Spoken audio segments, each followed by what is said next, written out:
નમસ્કાર, સ્વાગત છે આપનું. હું છું સમીર. રાજ્યમાં હાલ તો વરસાદે વિરામ લીધો, પરંતુ છેલ્લા એક અઠવાડિયામાં રાજ્યના જે જિલ્લાઓ અને તાલુકાઓમાં મેઘમહેર થઈ છે તે હવે કહેર બનીને સામે આવી રહી છે, ઉભરી રહી છે. નજીવા વરસાદે તંત્રની પોલ ખોલી નાખી. કેટલીક જગ્યાઓ પર એ શહેર હોય કે ગામડું, જિલ્લો હોય કે તાલુકો, તમામ જગ્યાએ રસ્તાઓની હાલત બિસ્માર થઈ ગઈ. જ્યાં જુઓ ત્યાં ખાડાઓ જ ખાડા નજરે પડી રહ્યા છે અને દર વર્ષે કરોડોના ખર્ચે જે રસ્તાઓ બને છે અને એ જ વરસાદમાં ધોવાઈ જતા હોય છે. દર વર્ષની આ સમસ્યાનો કોઈ ઉકેલ આવશે ખરો? આ સવાલ જનતા પૂછી રહી છે કે શું આ ખાડાઓનો કોઈ રસ્તો નીકળશે?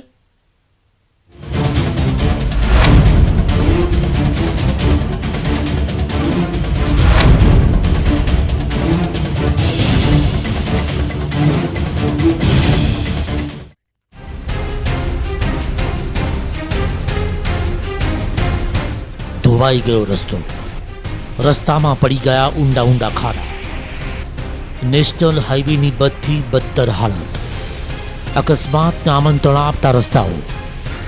કોણ કહે છે કે આ એક રાજ્યથી બીજા રાજ્યને જોડતો નેશનલ હાઈવે છે? તાપી જિલ્લામાં વરસાદ શું પડ્યો કે કરોડો રૂપિયાના ખર્ચે બનેલા રસ્તાનું કૌભાંડ બહાર આવ્યું. રસ્તા પર કબજીઓનો ઢગલો, જ્યાં જુઓ ત્યાં ઊંડા ઊંડા ખાડા. Surat Duliya national highway number 53 પર રોજના હજારો વાહનો પસાર થાય છે. અહીં વરસાદી પાણી હાઈવે પરથી પસાર થતા હજારો વાહન ચાલકોના પૈડા થંભી ગયા. પાણીનું જોર એટલું કે હાઈવે પર તળાવની જેમ પાણી ભરાઈ ગયા. પણ પાણી ઓસરતાની સાથે જ હલકી કક્ષાના મટીરિયલથી બનેલા રસ્તાની અસલી હકીકત છતી થઈ. મુખ્ય હાઈવે તેમજ સર્વિસ રોડ પર અસંખ્ય ખાડાઓ પડી ગયા. વાહન ચાલકો ત્રાહિમામ પુકારી ગયા. ત્યારે સવાલ એ થાય કે રસ્તા બનાવતા હાઈવે ઓથોરિટીના નિયમોનું કેમ ના થયું પાલન? તાપી જિલ્લામાંથી પસાર થતો નેશનલ હાઈવે 4 લેન બન્યાના ગણતરીના વર્ષોમાં હાઈવેની જ બિસ્માર હાલત થઈ ગઈ. સોમા એસોલેક્સ કંપની દ્વારા સુરત ધુલિયા 4 લેન હાઈવેનું 6 વર્ષ પહેલા નિર્માણ કરવામાં આવ્યું હતું. જો કે કંપની દ્વારા IRBના ધારાધોરણોનું યોગ્ય પાલન ન કરતા હાઈવે પર ઠેર ઠેર અસંખ્ય ખાડાઓ પડી ગયા. કહેવાય છે કે આ નેશનલ હાઈવે પરથી પસાર થતા વાહનો પાસેથી રાજ્યમાં સૌથી વધુ ટોલ ટેક્સ વસૂલાય છે. જિલ્લામાં આવેલા ઓવરબ્રિજ તેમજ બીજા સર્વિસ રોડ પણ બિસ્માર હાલતમાં છે. અકસ્માતોનો ભય વાહન ચાલકોને સતાવી રહ્યો છે. સવાલ એ છે કે હાઈવે ઓથોરિટી દ્વારા હાઈવેના સમારકામમાં બેદરકારી દાખવવામાં કેમ આવે છે, કે પછી હાઈવે ઓથોરિટીના અધિકારીઓના મેળાપીપણામાં કોઈ મોટું કૌભાંડ ચાલી રહ્યું છે? હાઈવેની હાલત બિસ્માર છે તો પછી વાહન ચાલકો પાસે ટોલ ટેક્સ કેમ ઉઘરાવાય છે? વાહન ચાલકો પાસેથી રોજના કરોડો રૂપિયાના રોડ ટેક્સ વસૂલનારી સરકાર લોકોને મજબૂત અને ટકાઉ રસ્તાઓ કેમ આપી શકતી નથી?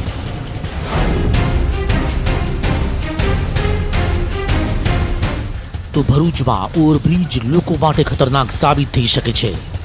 જંબુસર ચોકડી નજીક આવેલા ઓવરબ્રિજ પર અતિશય ખાડા પડી જતા લોકોને અકસ્માતનો ભય સતાવી રહ્યો છે. ભારે વરસાદને પગલે બ્રિજના રસ્તામાં મોટા મોટા ખાડા પડી ગયા. હજારો વાહનો આ બ્રિજ પરથી પસાર થાય છે, જેમાં અનેક લોકોના વાહનના પંચર પડી જાય છે તો સાથે જ અકસ્માતનો પણ ભય રહે છે. બ્રિજની હાલત એટલી ખરાબ છે કે બ્રિજના તાર પણ દેખાવા લાગ્યા છે. તેવામાં સ્થાનિકો માંગ કરી રહ્યા છે કે તેમના રસ્તાનું સમારકામ જલ્દીથી કરવામાં આવે. આ બ્રિજની હાલત એટલી ગંભીર છે કે ઉપર આખા સરિયા બ્રિજના નીકળી આવેલા છે. 10-10 ફૂટના પટ્ટા ઉપર નીકળી આવેલા છે. અમને એવો ભય છે કે જો આનું તાકીદે રિપેરિંગ કરવામાં નહીં આવે તો સુરતમાં જે દુર્ઘટના બનેલી એવી દુર્ઘટના ભરૂચના જંબુસર બાયપાસ ચોકી પર બને એવી હાલત છે. પ્રશાસનને હું નમ્ર અપીલ કરું છું કે તત્કાલ ધોરણે અહીંયાના જે બ્રિજ છે તેનું સમારકામ કરવામાં આવે. જો નહીં કરવામાં આવે તો અમે લોકો જે જાગૃત આગેવાન છે, અહીંયાના રહીશો છે, તેમને સાથે મળીને રોજ ચક્કાજામ કરવાની જો પરિસ્થિતિ જણાશે તો રોજ ચક્કાજામ કરવા માટે પણ હવે અમે તૈયાર છે. કપચી ધોવાણને લઈને સળિયા ઉપસી આવે છે, જેને લઈને સ્કૂટર, બાઇક કે બીજા અન્ય સાધનો કે 4 વ્હીલ તો તેની અંદર ટાયરમાં સળિયા ઘૂસી જાય છે, જેને કારણે પંચર પડે છે. રાત્રિ જેવો સમય હોય છે ત્યારે કોઈ મદદ માટે કોઈ મળતું નથી અને અમારે હેરાન થવું પડે છે. કુટુંબ કબીલા સાથે અમે જતા હોઈએ છીએ. વાત કરીએ મોરબીની. મોરબીમાં વરસાદ બાદ અનેક રસ્તાઓ ધોવાઈ ગયા. ત્યારબાદ લોકોએ તંત્રને રજૂઆત કરી. ન્યૂઝ 18 ગુજરાતીના રિપોર્ટ બાદ તંત્રએ કોન્ટ્રાક્ટરને નોટિસ ફટકારી છે. લાખો રૂપિયાના ખર્ચે બનાવેલા રસ્તા છેલ્લા ઘણા સમયથી મોરબીના રસ્તા બિસ્માર હાલતમાં છે. મોરબીના રવાપર રોડ, અવની ચોકડી, ઉમિયા સર્કલ, ચકિયા હનુમાન સહિતના અનેક રસ્તાઓ પર મસ્ત મોટા ખાડા પડી ગયા છે. ત્યારે હવે મોરબી ચીફ ઓફિસરે કોન્ટ્રાક્ટરને નોટિસ ફટકારી જલ્દીથી તમામ રસ્તાઓનું સમારકામ કરવા સૂચના આપી છે.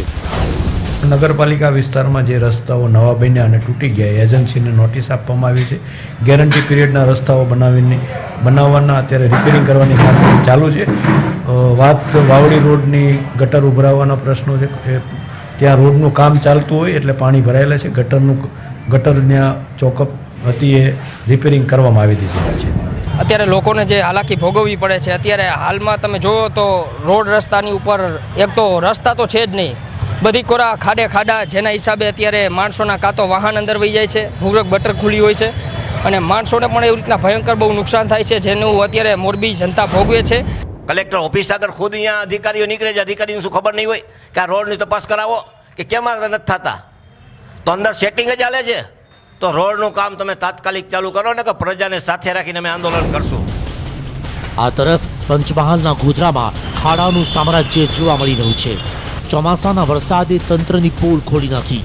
શહેરના રસ્તાઓમાં પડેલા મસમોટા ગાબડાથી વાહન ચાલકો પરેશાન છે.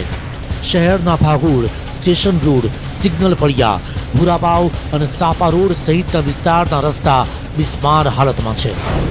એ રીતના મુખ્ય માર્ગોની હાલત છે, એનાથી પ્રજા અને વાહન ચાલકો ખૂબ જ મુશ્કેલી વેઠી રહ્યા છે. આજે સમગ્ર ગોધરા શહેરી વિસ્તાર અને હાલોલમાં ટૂંકા સમયમાં જે રોડ બન્યા હતા એ રોડ સંપૂર્ણ તૂટી ગયા છે. આ રોડ અહીંયા ખૂબ જ જર્જરિત રોડ છે અને બિલકુલ તૂટી ગયો છે. મોટા ખાડા છે, અહીંયા પડી જવાય એવી ભય છે, પાણી ભરાય છે. આ બધી પરિસ્થિતિનો યોગ્ય નિકાલ થાય. આ મેઇન રોડ છે રેલવે સ્ટેશન બસ સ્ટેન્ડ જવા માટેનો જૂના, અને અહીંયાથી હેવી વાહનો પસાર થાય છે. રિસર્ફેસિંગ કરવા માટે આપણે એજન્સીને વર્ક ઓર્ડર આપેલો છે, પરંતુ ચોમાસાના કારણે કામગીરી થઈ શકેલ નથી. જેથી હાલ પૂરતું અત્યારે જે મોટા પેચ પડી ગયા છે ત્યાં પેચવર્કની કામગીરી તાત્કાલિક હાથ ધરીને વાહન ચાલકોને તકલીફ ના પડે તે રીતની કામગીરી પૂર્ણ કરવાની. ન્યૂઝ 18 ગુજરાતીએ અહેવાલ પ્રસારિત કર્યા બાદ તંત્ર હરકતમાં આવ્યું અને બસ સ્ટેન્ડ સહિતના વિસ્તારોમાં રોડ પર પેચિંગ વર્ક હાથ ધર્યું છે. Bureau report, news 18 Gujarati, Tapi. Mega city Ahmedabad શહેરની હાલત પણ હાલ મેગા ખાડા સિટી જેવી થઈ ગઈ છે. હજુ તો ચોમાસાની પૂર્ણાહતિ પણ નથી થઈ. એ પહેલા શહેરના રોડ રસ્તા વરસાદી પાણીમાં ધોવાઈ ગયા. તંત્રની નબળી કામગીરીથી શહેરીજનો ભારે મુશ્કેલીઓનો સામનો કરી રહ્યા છે.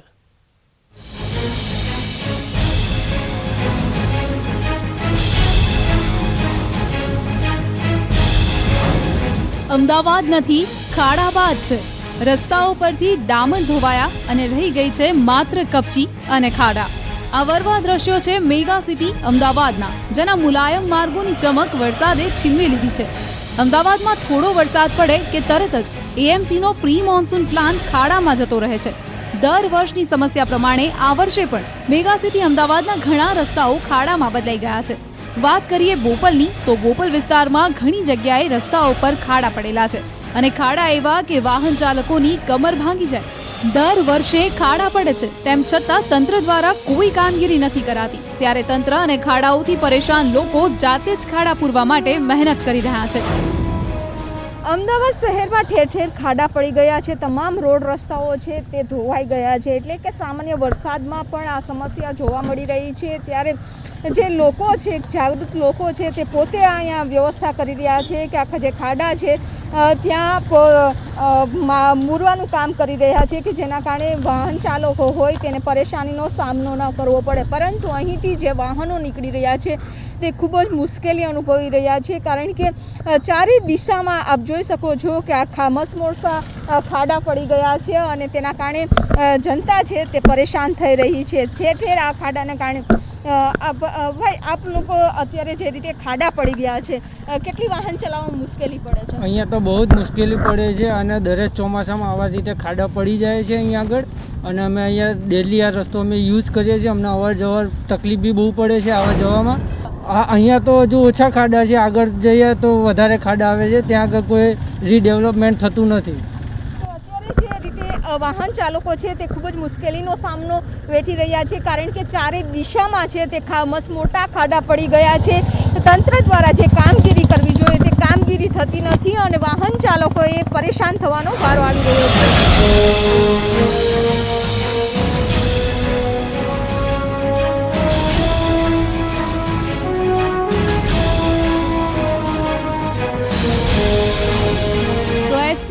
પર ઠેર ઠેર ખાડાઓ પડ્યા છે. એક તરફ બ્રિજનું સમારકામ ચાલી રહ્યું છે, ત્યારે બીજી તરફ રોડ પરના ખાડાઓ લોકો માટે માથાના દુખાવા સમાન બન્યા છે. ગયા વર્ષે પણ આ જ રસ્તાઓ પર ખાડા પડ્યા હતા, તેમ છતાં તંત્ર દ્વારા કોઈ જ કાર્યવાહી નથી કરવામાં આવતી. દર વર્ષે પ્રજાના પૈસે રસ્તાનું રિપેરિંગ થાય છે, તેમ છતાં વરસાદ બાદ રસ્તાઓ પર ખાડાઓનું સામ્રાજ્ય જોવા મળે છે. અમદાવાદ શહેરનો આ એસપી રિંગ રોડ છે અને રિંગ રોડ ઉપર એક બાજુ છે બ્રિજનું કામ ચાલી રહ્યું છે ગોકળગતિયા, અને બીજી બાજુનો જે રોડ છે તે રોડ રસ્તા ધોવાઈ ગયા છે, મસમોટા ખાડાઓ પડી ગયા છે અને તેના કારણે જ વાહન ચાલકો છે તે પરેશાન થઈ રહ્યા છે. અત્યારે જે વાહનો નીકળી રહ્યા છે તે ડિસ્કો કરતા નીકળી રહ્યા છે, એટલે કે આપ જોઈ શકો કે બેલેન્સ નથી રહેતું વાહનોનું, તે રીતે અત્યારે હેરાન થઈ રહ્યા છે.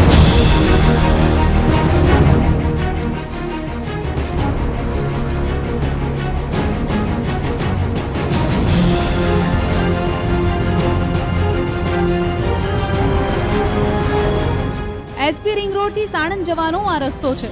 રસ્તાનું નામ ભલે વીઆઈપી રોડ હોય, પરંતુ આ વીઆઈપી રોડ પણ તંત્રના કૌભાંડની ચાડી ખાય છે. કોન્ટ્રાક્ટરો અને અધિકારીઓની મિલીભગતને કારણે પ્રજાના પૈસાનું પાણી થઈ રહ્યું છે. આ રોડ પર અમદાવાદ કોર્પોરેશનનો પ્રી મોન્સૂન પ્લાન ધોવાઈ ગયો છે. જો વીઆઈપી રોડની હાલત જ આવી છે તો પછી બીજા રસ્તાઓની હાલત ખરાબ થવી જ રહી. વીઆઈપી રોડ છે તે એસપી રિંગ રોડથી સાણંદ સુધી 13 કિલોમીટરનો આ રોડ છે અને 13 કિલોમીટરમાં આખા રસ્તા ઉપર રોડ ધોવાઈ ગયો છે, મસમોટા ખાડાઓ પડી ગયા છે. કેમેરામેન પંકજ મકવાણા. તો આપણે જોયું કે વરસાદી પાણીથી રસ્તાઓ જે ધોવાઈ ગયા છે, પરંતુ જો ગામડાની વાત કરીએ કે જ્યાં ખેડૂતોનો પાક એ ધસમસતા પાણીથી ધોવાઈ ગયો છે, વેરણ છેરણ થઈ ગયો છે. વાત કરીશું એક બ્રેક બાદ. Welcome back. ખેડૂત માટે આશાનું કિરણ માત્ર પાણી હોય છે. વરસાદ ખેડૂતના જીવનમાં ખુશહાલી લાવતો હોય છે.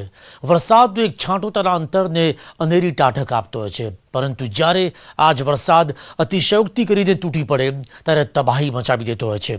રાજ્યના ખેડૂતોની સ્થિતિ પણ હાલ આવી જ છે. વરસાદે એવું તો રૌદ્ર સ્વરૂપ ધારણ કર્યું કે તેના ધોધમાં ધોવાઈ ગયો જગતનો તાત.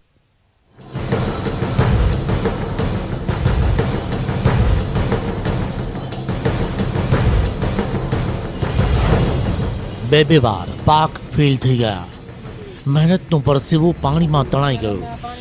આશા હતી કે આ વખતે ચોમાસું સારું જશે, પરંતુ ડેમના પાણીએ પાકને નષ્ટ કરી દીધો. કંઈ બાકી ન રાખ્યું. ગામ બેટમાં ફેરવાઈ ગયું. દ્વારકાનું જામરાવલ ગામ પાણીની ઘાત હોય તેમ ચોમાસામાં આખે આખું ગામ પાણીમાં ગરકાવ થઈ જાય છે. પૂર એવું કે ઘરની બહાર પણ કોઈ નીકળી ન શકે. આમાં બે વાર પાક બધાને ફેલ થઈ ગયેલા છે અને ગામે 5 વાર બેટમાં ફેરવાઈ ગયું છે. ઘર વખરી બધું બગડી ગયું. સર્વે કરી અને વયા ગયા, તે પછીના પાછા હજી કોઈ આવ્યા નથી. જામરાવલ ગામની 75% જમીન આ વર્ષે ફેલ થઈ ગઈ. જામરાવલ ગામમાં પૂર બાદની પરિસ્થિતિનો તાક મેળવવા માટે અમારી ટીમ પહોંચી અને સામે જોવા મળ્યા તબાહીના નિશાન. ચારે તરફ પાણી ઓસર્યા બાદ જમીનનું ધોવાણ સ્પષ્ટ જોવા મળતું હતું. કોઝવે તૂટી ગયો. પાણીનો ધસારો એટલો કે રોડ રસ્તા ધોવાઈ ગયા. ખેતરોના ખેતર ધોવાઈ ગયા. ના તો સરકારની કોઈ સહાય મળી કે ના તો કોઈ મદદે આવ્યું. બધું ગામમાં પણ ઘરમાં પાણી કરી ગયા હતા. ખેતરો બધા બેટમાં ફેરવાઈ ગયા હતા અને ખેતરો ધોવાઈ ગયા. જમવાની વ્યવસ્થા કાંઈ હતી જ નહીં. જમવાની વ્યવસ્થા વાડીએ જેને હતી એ થોડું ઘણું હતું, એ ખાધું અને રહ્યા છે. અને લોકલ અહીંયા જે હોળી હતી, હોળીમાં ભાઈ હોળી યારે મદદ કરવા આવતો, એના ટિફિન પહોંચાડતા. બાકી કોઈ જાતની વ્યવસ્થા જમવાની હતી નહીં. જામરાવલ આમ તો નગરપાલિકા સંચાલિત નાનું શહેર છે. આસપાસના 42 ગામોની ખરીદીનું કેન્દ્ર રહેલું રાવલ આ વર્ષે ભારે વરસાદના પગલે ભારે ચર્ચામાં છે. આ વર્ષે ભારે વરસાદના પગલે સાની ડેમના દરવાજા ખોલાયા. વર્તુ ડેમ પણ ભરાઈ જતા તે ડેમના દરવાજા 4 વખત ખોલવાની નોબત આવી, જેને પગલે જામરાવલ ગામ 5 વખત બેટમાં ફેરવાઈ ગયું. સતત વરસાદે જામરાવલ ગામની સ્થિતિ બેહાલ કરી મૂકી, ત્યારે ખેડૂતોની હાલત હાલ કફોડી બની છે. ગામે બેટમાં ફેરવાઈ જાય છે અને સીમમાં ધોવાણ એટલા થાય છે. કોઈ જાતનું વળતર કે અમને કોઈ દિવસ મળતું છે નહીં, બરાબર. અને ઉનાળામાં અમે જ્યારે આનું પાણી છોડાવવા જઈએ છીએ ત્યારે અમને આનું પાણી મળતું નથી. આ ડેમ અમને મારે છે પણ જીવાડતા નથી, બરાબર. તો ત્યારે 7/7ના રોજ 15 થી 20 ઇંચ વરસાદમાં અહીં સારું એવું પાણી આવી ગયું. છેલ્લે અત્યારે 2 વાર લગભગ બધાએ ખેડૂતે 2 થી 3 વાર પાક વાવેલો છે. વીઘા દીઠ 5 થી 10 હજારની નુકસાની જાય છે. એ પાક 2 વાર વાવ્યો તે ફેલ ગયો છે. ભારે વરસાદને પગલે રાવલ ગામના ખેડૂતોનો પાક સંપૂર્ણ નિષ્ફળ ગયો છે. મગફળીનો પાક પણ ધોવાઈ ગયો. ખેડૂતોના ખેતરોની ચારે તરફ પાણી જ પાણી છે. સતત વરસાદ અને પૂરના કારણે જનજીવન અસ્તવ્યસ્ત થઈ ગયું છે. જમીનનું ધોવાણ પણ વ્યાપક થયું છે. આમ પાક સંપૂર્ણ નિષ્ફળ જતા ખેડૂતોના હાલ બેહાલ થઈ ગયા છે. ગોવિંદ કુરમોર, ન્યૂઝ 18 ગુજરાતી, જામરાવલ ગામ, દ્વારકા. દ્વારકાની જેમ જ અન્ય જિલ્લાઓની હાલત પણ કંઈક આવી જે જોવા મળી. વરસાદે ગીર સોમનાથ, છોટાઉદેપુર અને મોરબીના ખેડૂતોના પાકને પણ નષ્ટ કરી નાખ્યો અને ખેડૂતોને રાતા પાણીએ રડાવ્યા. ખેડૂતને બહુ નુકસાન છે. મગફળી, સોયાબીન કે એરંડા કે કોઈ પણ પાકમાં, કપાસમાં કે બધામાં નુકસાન છે. તો અમે સરકારને એવી રજૂઆત કરું ખેડૂતના દીકરા તરીકે કે વહેલામાં વહેલું સર્વે કરી અને વહેલું ને વહેલું સર્વે કરી અને જે યોગદાન થતું હોય એ ખેડૂતને સૂકવે એવી એક ખેડૂતના દીકરા તરીકે હું સરકારને રિક્વેસ્ટ કરું છું. તાલાળા સહિત ગીરના ગામડાઓમાં ભારે મેઘ ખાંગા થયા. એક જ દિવસમાં 8 ઇંચ જેટલો વરસાદ પડ્યો અને ખેતરોમાં કરેલી વાવણી ધોવાઈ ગઈ. પાણીનો પ્રવાહ એટલો કે ખેડૂતના હાથમાં કંઈ ન આવ્યું. ગીરના જંગલમાં પણ સાંબેલાધાર વરસાદના કારણે હિરણ ડેમ 1 ઓવરફ્લો થયો. હિરણ ડેમ 2ના કુલ 7 પૈકીના તમામ દરવાજા ખોલી નાખવામાં આવ્યા, જેથી ભારે વરસાદ અને ડેમના દરવાજાઓ ખુલતા હિરણ નદીના કિનારાના અનેક ગામો જળબંબાકાર થઈ ગયા.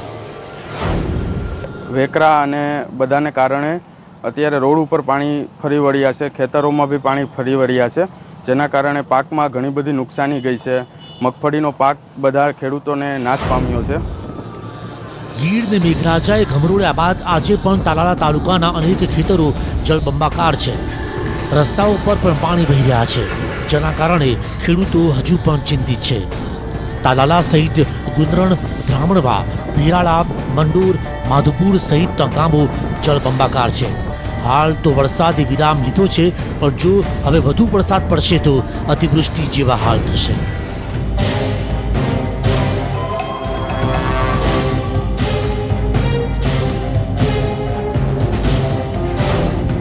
મેઘતાંડવ કોને કહેવાય તે જોવા ન્યૂઝ 18 ગુજરાતીની ટીમ છોટાઉદેપુરના નસવાડી ગામમાં પહોંચ્યું.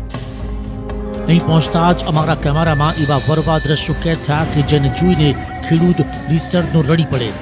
નસવાડી તાલુકાના ઘોડી સિમેલ, ઘમસિયા, ઓથલીપુરા ગામમાં 250 થી 300 એકર ખેતર પાણીમાં ગરકાવ થઈ ગયા. ખેતરોમાં ગળાડૂબ પાણી ભરાઈ ગયા. ખેતરોમાં જ્યાં જુઓ ત્યાં માત્ર મુસીબતનું જ પાણી જોવા મળ્યું. ખેડૂતોના ઊભા પાક પાણીમાં ગરકાવ થઈ ગયા. નસવાડી તાલુકાનું ગોળ સિમલ જે ગામ છે, ગામની અંદર આજે અનેક ખેતરો આવેલા છે, પાણીમાં ડૂબાણ થઈ ગયા છે. આપણા અનેક ખેડૂતો પણ છે આગળ. આ ખેડૂતો પણ કેરસમા પાણીમાં ઊભા છે. આ જે કેરસમા પાણી ખેતરોમાં ભરપૂર ભરાઈ ગયા છે. કેટલાક ખેતરો છે કે તેની અંદર પાણી ભરી ગયું છે. લોકોએ આ વરસાદની આશ રાખી વાવેતર કર્યું હતું, પરંતુ વાવેતર બિલકુલ રીતે નિષ્ફળ જાય તેમ દેખાઈ રહ્યું છે. નસવાડીના અનેક ખેડૂતોને આ વખતે સારા વરસાદની આશા હતી, જેને પગલે તેમણે મગફળીનું વાવેતર કર્યું હતું, પરંતુ મેઘરાજાએ એવું તે કહેર વરસાવ્યું કે સમગ્ર પાક બળી ગયો. કેનલ નીકળી છે છતાં અમારી નજીકની જાય છે, તોય છતાં કેનલનું પાણી મારા ગામના ખેડૂતોને મળતું નથી. શિયાળુ પાકમાં મારા ગામના ખેડૂતો બધા બગનરી છે, કંઈક મશીન છે, આરઆરવાય એવું મેકીને જ કરે છે. મારા ગામમાં 4 કે 5 ખેડૂતોને પાણી પણ મળતું નહીં. ખેડૂતોને તંત્ર પાસે મદદની આશા છે, પરંતુ તેમની રજૂઆત હજુ સુધી કારગર સાબિત નથી થઈ. પાણીનો જે ફ્લો છે, જે પાણીનું જે દબાણ છે એ અત્યંત વધુ છે. પાણીનું જોર ક્યાંક ને ક્યાંક જે ટંકારા પંથકમાં વધ્યું છે. ટંકારા પંથક જે નીચાણવાળા વિસ્તારમાં આવતું હોવાથી દર વર્ષે આ સ્થિતિ રહી છે. ત્યારે અહીંયા જોડતા જે ખેડૂતો છે તેને પણ હાલ પરેશાનીનો સામનો કરવો પડી રહ્યો છે. ન્યૂઝ 18 ગુજરાતીની ટીમ મોરબીના ટંકારા પહોંચી. ટંકારાના છેવાડાના ગામોની સ્થિતિ વરસાદને લીધે ખૂબ જ દયનીય બની છે. ચેકડેમ તૂટી જવાના કારણે ખેડૂતોના ખેતરોમાં વરસાદી પાણી ફરી વળ્યા, જેના લીધે મગફળી, તલ, અડદ, કપાસ જેવા પાકો પાણીમાં કહાઈ ગયા. જે પાજ તૂટી ગઈ છે, જે પાણીને રોકવા માટે પાજ બનાવવામાં આવે છે અને આ પાણીનો સંગ્રહ કરવામાં આવે છે. સંગ્રહ કરીને જ્યારે શિયાળામાં અહીંયા જ્યાં પાણી નથી હોતું અત્યારે તે ખેડૂતોના પાક માટે ખાસ કરીને તેનો ઉપયોગ કરવામાં આવે છે. ત્યારે તે તૂટી જતા પણ જે ખેડૂતોને જે આગામી સમય છે તેમાં નુકસાન થશે, તો બીજી બાજુ લાખોના ખર્ચે જે બનાવેલી પાજ તૂટતા સરકારને પણ નુકસાન છે. ચેકડેમ તૂટી જવાના કારણે માત્ર એક ગામ નહીં પરંતુ આસપાસના 38 ગામોને માઠી અસર થઈ છે, જેમાં સૌથી વધારે અસર ખેડૂતોને થઈ છે. પોતાનો પાક નિષ્ફળ જતા ખેડૂતો રાતા પાણી રડી રહ્યા છે. અંદાજિત 7 થી 8 હજારનો વીઘે ખર્ચો થાય અત્યારે, અને આ પાણી વધારે આવવાથી ધોવાણ ને બધું વધારે થઈ ગયું છે, એટલે પાક નિષ્ફળ જ ગયો છે. ચેકડેમ નાલા ઘણા ધોવાઈ ગયા છે. હજી એ તો ખેતર જોવા જાય તો ખબર પડે, બાકી તલીના પાકને ઘણી નુકસાન છે.